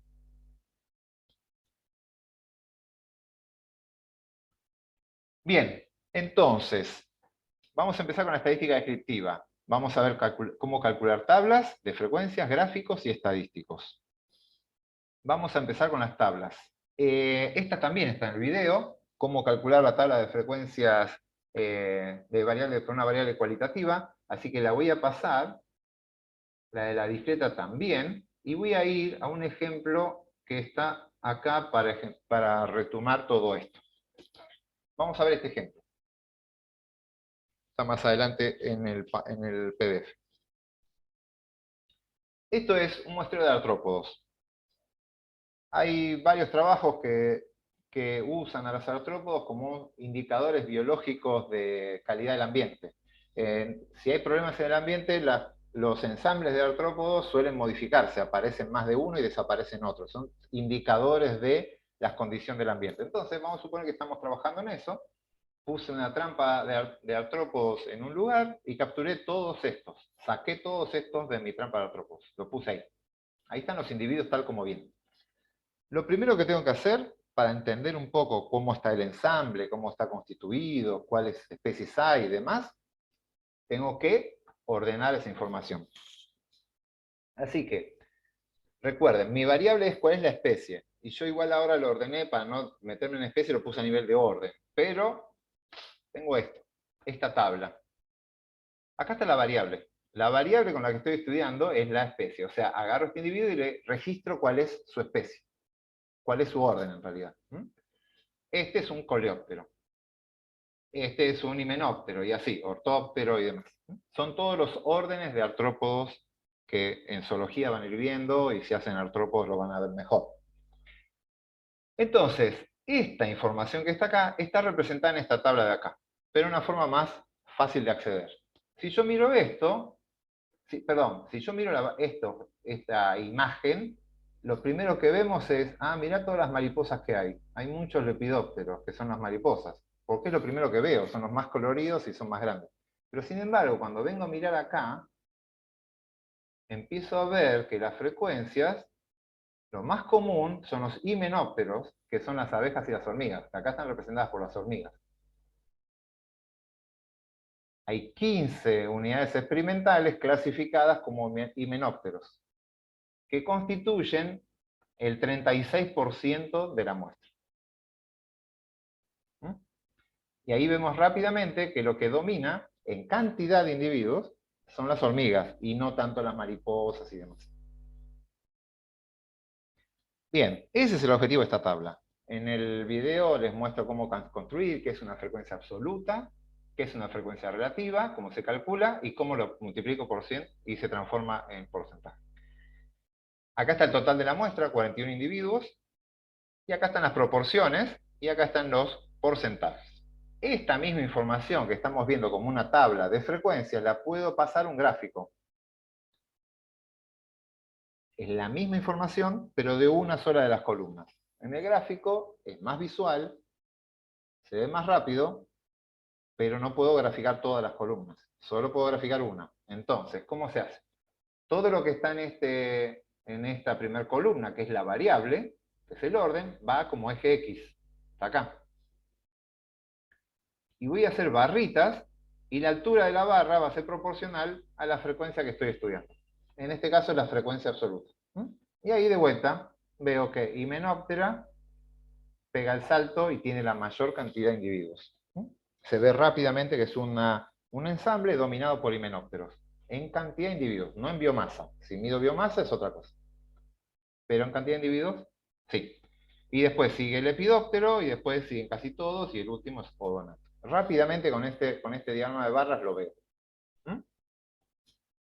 ¿Alguien tuvo dudas para entender cómo se hace una tabla de frecuencias? Una variable de este tipo cualitativa, una variable de frecuencia absoluta, relativa, o un gráfico de barras. ¿Algún problema con eso? tienen los TP, van a ver cómo hacer esto en R, cómo generar estos gráficos, cómo generar estas tablas. Hay otro gráfico que pueden hacer, si la variable es de tipo cualitativa, hay otro gráfico que se puede hacer, este es el que acabamos de ver, que es el de barras, y hay otro que es el de tortas, el diagrama circular, que se utiliza bastante. La información es exactamente la misma. Tengo una torta y el tamaño, y tengo tantas porciones como modalidades tengo. Si hay 2, 4, 6, 7 órdenes distintos, la torta tiene 7 porciones. Y el tamaño de la porción depende de la frecuencia. No afecta el ancho este diagrama de barras en este caso. A ver, una aclaración, que está bien, que como dice Agustín. El diagrama de barras que está acá arriba, el ancho de la barra no es informativo. Porque la variable que está acá abajo es cualitativa. Es una cualidad, no una cantidad. Entonces, el ancho de la barra no significa nada. La única información que es cuantitativa es la frecuencia. Entonces sí importa la altura, pero el ancho no importa. Así que ustedes deciden el ancho de esa barra. Es decisión estética pura. Porque la variable es cualitativa. Ahora, si estamos en este gráfico, el tamaño de la porción es el que representa la frecuencia. Entonces, ¿cuál es la ventaja? La información es la misma en los dos. ¿Cuál es la ventaja que se le da a uno o al otro? Bien, no es muy grande la diferencia, pero, a ver, si yo quiero comparar las especies, si lo que quiero es comparar finamente qué especie es más abundante que otra, es mucho mejor el de barras, porque comparo alturas. Al ojo humano se le hace muy sencillo comparar en una dimensión que es en altura. Y es más difícil para el ojo humano comparar superficies de una torta. Entonces, de hecho, si yo quisiera comparar, se me hace tan difícil que terminan poniendo, como en este ejemplo, el valor de la frecuencia en porcentajes al lado. Y entonces yo ahí puedo ver que el naranja es más chico que el gris, o es más chico que el amarillo, pero a simple vista es difícil. Entonces, si el objetivo es comparar finamente las frecuencias, es mejor el de barras, porque comparan en una sola dimensión. El problema del de barras, que dicen, es que nunca se ve el total. En el diagrama de barras no veo el total. Porque para ver el total yo debería haber puesto todas las barras una encima de la otra y ver qué porción se lleva una. Y eso no está. Y en la torta sí está el total. Acá está la torta completa, es el total, y veo gráficamente qué porción del total es himenóptero. Acá no veo eso. Porque es difícil sumar, ahí en el cerebro está todo desparramado, sumar cuánto es, qué porcentaje del total es. Nada, es re sutil, pero si ustedes están viendo cómo se reparte la torta, literalmente, el diagrama de tortas es mejor. Si quieren hablar más del porcentaje que se lleva este, qué porcentaje se lleva este otro, el diagrama de tortas es mejor porque refieren un total.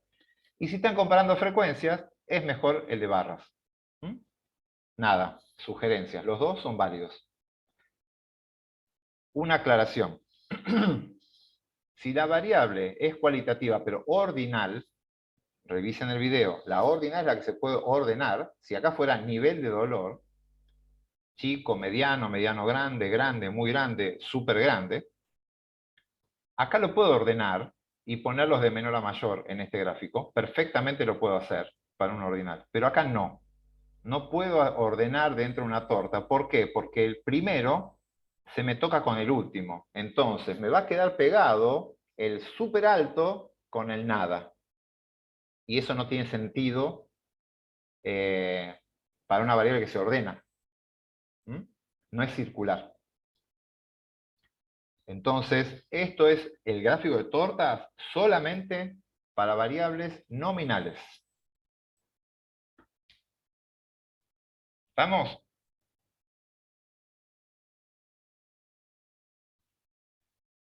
Acá hay unos comentarios. Ojo con la línea de base. Acá estoy llamando línea de base. Estos dos gráficos que ven acá están hechos con los mismos datos. Son exactamente los mismos datos.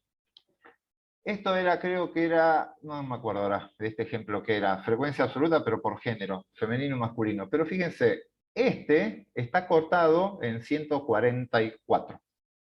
Entonces es como que hice un zoom en la diferencia entre femenino y masculino. Si yo esta línea de base, el eje Y, lo llevo hasta 0, no lo corto el gráfico, lo llevo hasta 0, ahí puedo ver bien la magnitud de la diferencia y veo que en realidad la diferencia es este cachito con respecto al total de la barra. Son los mismos datos, este y este. Pero en el primero hay un zoom de esta parte. Si yo sigo haciendo zoom, un diagrama de barras, salvo que sean idénticas, siempre van a ser distintas. Si yo hago zoom, puedo exagerar cualquier diferencia. Ojo con eso. Lo recomendable es arrancar con la Y desde 0. Salvo que sea un valor inverosímil, que la variable no pueda tomar un valor. Algún ejemplo justificado. Pero la tendencia, intenten siempre arrancar en 0, para no generar distorsión en los resultados. Y otra distorsión que se genera en los resultados es no usen proyecciones, por favor. Hay gráficos en 3D, y los gráficos de torta en 3D, en una época se habían puesto, el Excel los hace, son muy bonitos. No usen esto. ¿Por qué? Vean estos datos. Son datos de una encuesta, de unos resultados de una votación, pero bastante viejos. Ya estos partidos casi ni existen algunos. Pero miren, ustedes ven este gráfico y ¿qué dicen? El principal partido es este de acá, que es Frente para la Victoria. El segundo partido, si yo miro acá, ¿cuál es? ¿El amarillo o el azul? El amarillo. El amarillo. El amarillo se lo ve más grande que este azul, ¿verdad? Entonces, parece, el orden sería rojo o violeta, amarillo y azul, y después seguirían estos dos. Les muestro esta otra base. En esta base, el más grande es el violeta, parece ser el segundo el azul, y el tercero el amarillo, ¿sí? Como que se invirtió la tendencia que vimos en el anterior. ¿Lo ven eso? Sí. Bien. Los dos es exactamente el mismo gráfico. Es el mismo gráfico, lo único que hice fue rotarlo. Este gráfico está proyectado. ¿Qué significa que algo esté proyectado? Están tratando de representar algo que es 3D, una torta de 3D, proyectada a 2D. Para que el cerebro la interprete en 3D, hay que deformarla. El 2D se deforma para que el cerebro la interprete como que eso tiene volumen. Esa deformación altera los tamaños de las tortas, de las porciones de la torta. Entonces, para que parezca que este está más lejos, lo agrandan y el cerebro dice, ah, está más lejos. ¿Sí? Pero está falseando la realidad. Los dos tienen el mismo valor, simplemente uno está puesto adelante y el otro está puesto atrás. Entonces, no usen gráficos proyectados, por favor, no el 3D. Bien. Este grafiquito que está acá, ¿estaba en el video? No, creo que este no está. ¿Qué pasa Sí, si... está. Ah, ¿este está en el video también? Este es para una variable Sí, que sí. Bien, genial. Esta es para una variable que es discreta, ¿sí? La variable es discreta, como por ejemplo el número de hijos, suma de valores 0, 1, 2, 3, 4, 5, 6, y no hay valores intermedios. Esa variable, que es la que pongo acá en el eje de las X, sí es cuantitativa. Sí hay una cantidad. Por lo tanto, esa variable tiene que caer exactamente en 0. Lo que pasa en X sí es informativo acá. Entonces, con exactamente 0 hijos, hay 9 personas. Con exactamente 1 hay 10. En el medio no hay nada, no hay personas con 1,5 hijos. Así que las variables discretas deberían tener gráficos con barritas muy finitas, sin área.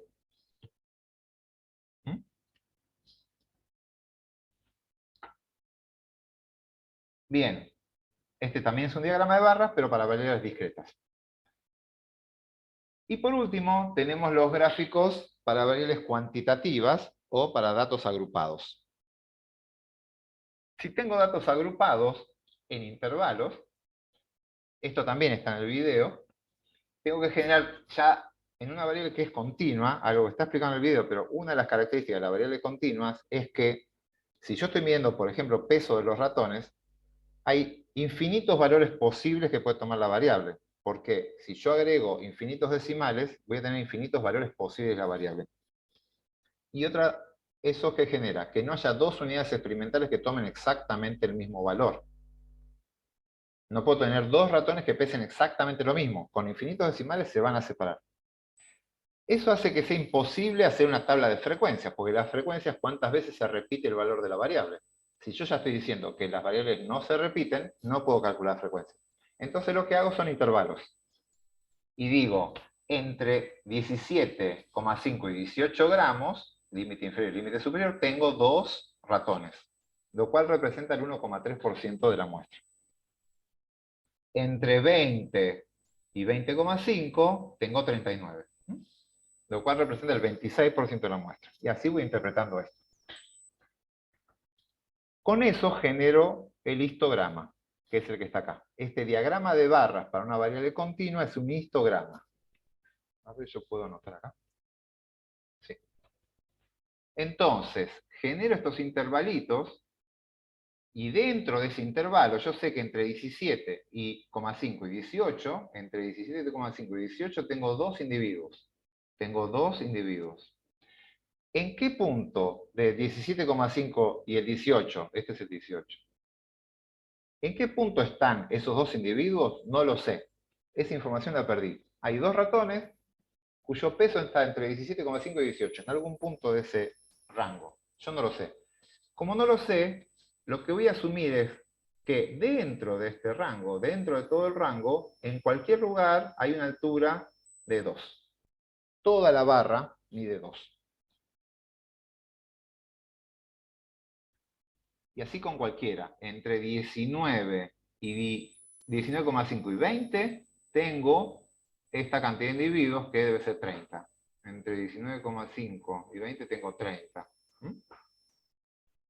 O sea, dentro de ese intervalo hay 30 individuos. ¿En qué lugar no están? No sé. Entonces pongo una barra grande que ocupe todo el intervalo.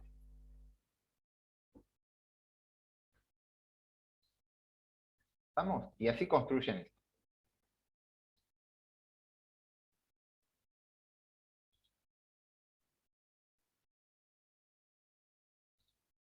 Bien, después aparece acá esta línea. Esta línea va uniendo las marcas de clase de cada punto y simplemente es un polígono que me va dando la forma de cómo se mueve las frecuencias. Me da una idea de la forma. Si esto tiene un pico, ven que acá aparecen, resalta estos picos de acá hay un pico, después esto sube, baja.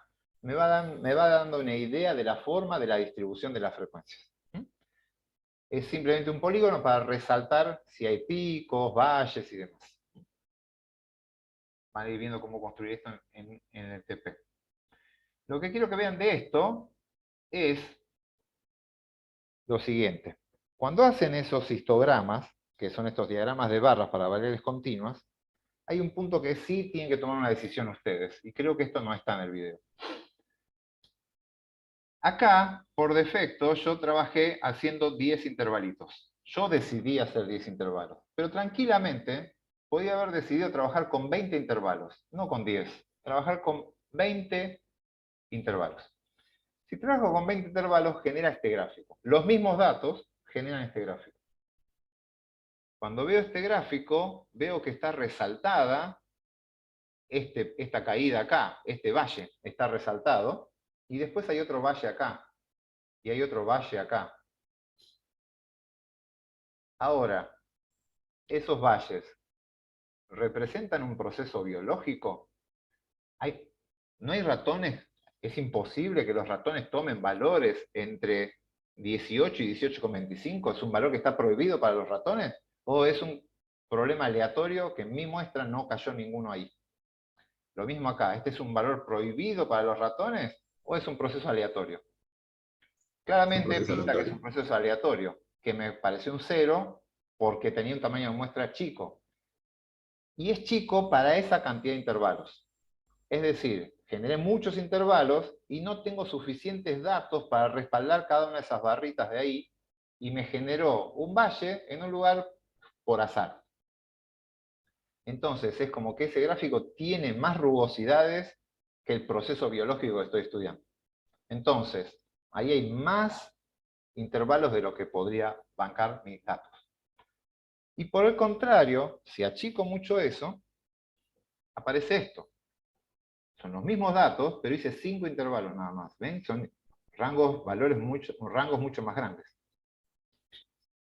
Si yo veo esto, desaparecieron todos los valles. Esto es una distribución unimodal, hay un solo pico. Y se me fue este valle de acá, que podía llegar a ser informativo. Acá también lo veo. Quizás acá hay dos picos, y este sea el pico de los machos, y este el pico de las hembras. Y la respuesta tiene dos curvas superpuestas, una de macho y una de hembra, que acá lo veo, acá también lo veo, pero acá ya no lo veo. Y quizás me estoy perdiendo información al achicar demasiado la cantidad de intervalos. Entonces, hay un compromiso entre pérdida de información acá, porque hice pocos intervalos, y acá no pierdo información, pero aparece información rara. Ya empiezan a aparecer cosas raras como esta. Hay una situación de compromiso, entonces. ¿De qué depende? De la cantidad de datos que tengo. Si tengo muchos datos, puedo probar y aumentar la cantidad de intervalos. Si tengo pocos datos, no me puedo jugar a hacer muchos intervalos. Hay una relación entre el número de datos y el número de intervalos. Ahí Pregunta. lo ideal es probar el número de intervalos. No, vamos a ver unas reglas como para ver cuántos intervalos hacer. Ahora les voy a contar una regla. Una regla. ¿Quién quería consultar? ¿Sí?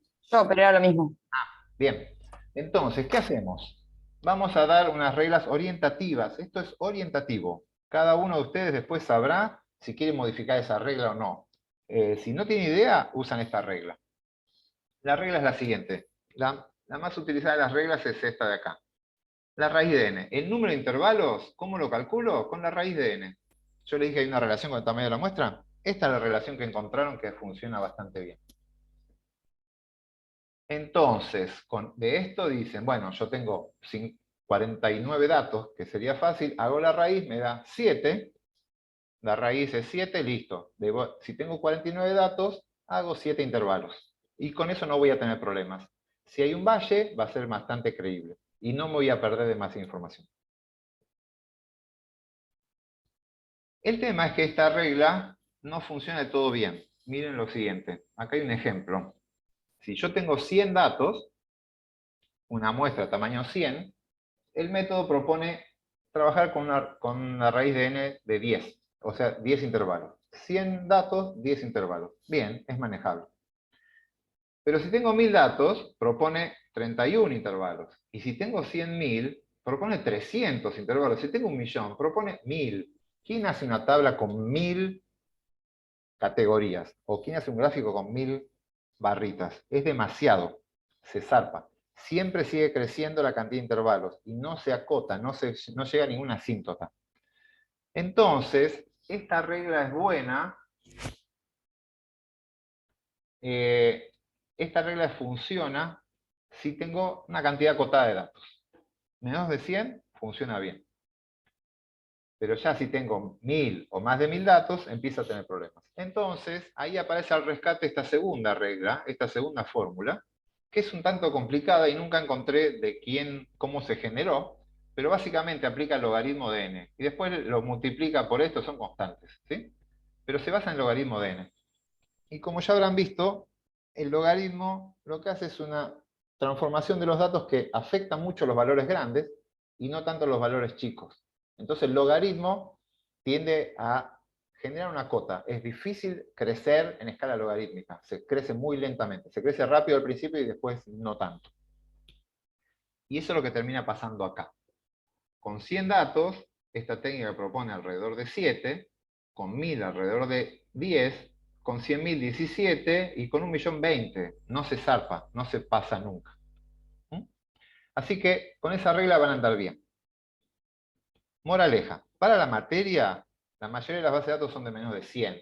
Así que para la materia, con la raíz de n, con este método, van a andar fenómeno. Si ustedes están trabajando con bases de datos más grandes y no tienen una guía no hay trabajos previos que les indiquen qué rangos de valores usar y cuántos, usen esta otra regla. Si están ya en esta situación, si están en algún rango de estos, esta regla es mejor. Y si están en este rango de valores, esta regla anda bien. Entre 100 y 1000, ahí ya depende. Pueden ir probando y ver cómo quedan las dos. Para la materia, raíz de n funciona bien. Están preguntando, ¿el video de la clase va a subir al campus? Sí, yo ahora lo que hago, esto se descarga en mi compu, lo subo a YouTube y de YouTube le pongo el link en el campus. Así que va a aparecer abajo de los 2 videos que ya tiene que haber visto. Bien, son las 4. Esto lo vamos a dejar para la próxima y esta guía también. Así que vamos a cerrar acá. Con esto ya vimos, repasen los videos, vuelvan a ver esto con más tiempo. Y con esto tienen todo lo que van a hacer en las primeras clases de TP, que es definir unidad experimental, muestra, población, definir el tipo de variable, cualitativa, cuantitativa, discreta, continua, y empezar a calcular tablas y gráficos. Con esto ya tienen un pantallazo de cómo hacerlo. Y van a reforzar todos estos conocimientos aplicándolos a datos, ¿sí? Que es lo que van a hacer al principio. Y además, en los TP van a practicar R, que es ese paquete que vamos a usar bastante. Es una herramienta muy, muy interesante. A ver, un comentario para cerrar con esto. R es un programa que es bastante más complejo de empezar a usar. La curva de aprendizaje es un poquito más lenta porque ustedes tienen que escribir todos los comandos. Es un sistema de comandos que ustedes tienen que escribir. En cambio, los paquetes tradicionales enlatados, que llamamos enlatados, ustedes solo hacen clic en distintas ventanas y con eso ejecutan. La gran ventaja de R, que es un paquete que no tiene techo. Ustedes cuando empiecen a trabajar van a sentir que avanzan lento, que les cuesta, pusieron mal una coma, pusieron una mayúscula cuando era minúscula y se traban, van a pasar una etapa de cierta incertidumbre al principio, pero créanme que vale la pena, porque con R pueden hacer todo lo que se hace en estadística, se puede hacer en R. Con ese mismo programa yo estoy haciendo estos análisis espaciales y temporales, espaciotemporales de variables no normales gigantescas, de mega base de datos, lo hago con R. Es el mismo paquete estadístico. No tiene techo. Todo lo que se hace nuevo en estadística, todo lo que se desarrolla nuevo, se sube a R. Y está en las librerías. Si alguien lo inventó en Francia, una técnica nueva, y lo publicó, y a la semana ustedes pueden estar haciéndola. Y las pueden estar ejecutando. Eso no ocurre con los paquetes enlatados. Y hay una comunidad de gente invirtiendo tiempo y energía en eso, y hay foros de discusión donde ustedes pueden entrar y consultar, al principal nivel.